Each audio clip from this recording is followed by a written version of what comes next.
Hello. Good morning. If I could just have you identify yourself and then whatever title you would want. Okay, sure. I'm Tim Etchells, and I'm an artist, and I'm one of the two people who made this project, The Quiet Volume. I collaborated with Hampton, so it's a work that the two of us created together. The first thing you notice is that for a place dedicated to silence, there's not really that much silence at all. After a while, you start to think that it might be better considered as a place dedicated to the collection of sounds. There's an attempt to sort of engage you with both the sort of space of the library as a place to be and as a landscape, and with that very specific activity of reading, which kind of goes with the library in some ways.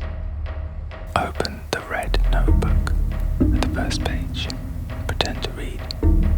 One of the things that we were interested in initially was this idea of the inner voice. So when you read, without making a sound, you somehow imagine or hear a voice that's speaking, or rendering the text. Things seem different.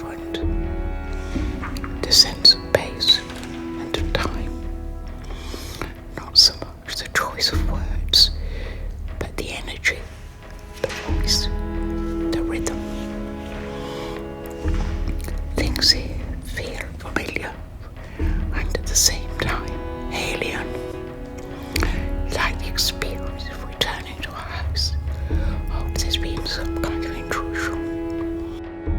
Mostly when we speak, it's to other people, it's in a public situation, and it's this projection, whereas the whisper is something that's held back. It's almost interior. It's produced in that very particular part of the mouth and the breath, so it becomes a slightly more neutral voice, slightly harder to identify.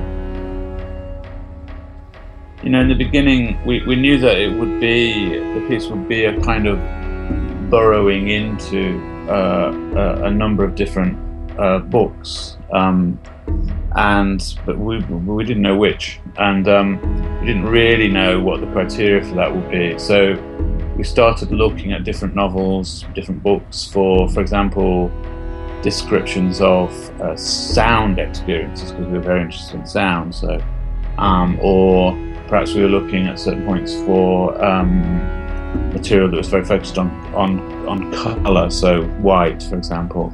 And in the end, you know, we found a few fragments that we really liked listening to on the headphones. The words seem to tangle, morph, slip into each other. I've just yelled at my dog.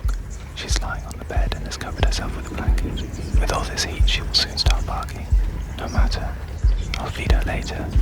I've locked the front door, and if anyone knocks, she'll go crazy. I've also crossed out the windows and deleted the shutters. Page 284.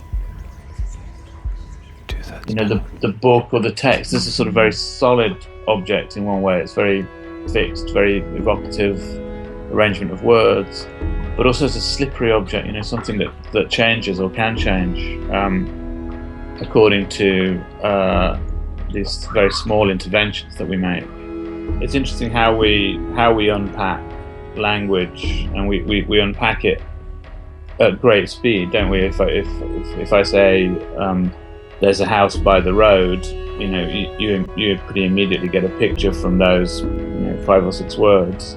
But yes, if we then interrogate that and say, well, what colour is the house and what's it made out of and all of this stuff, one realises pretty quickly that actually the picture one built was probably quite hazy. And it's interesting that I think the way that we at speed generate images from text, and how provisional and also how subject to change they are, because, you know, often you'll get a bit of description of something only to later learn that car was blue, whereas in your mind it was red. You know what I mean? So I'm very interested in that sort of that fragile and sort of unfolding process whereby we slowly build something out of a text. And the Quiet Volume really sort of digs into that in a fun way, in a playful way, I think.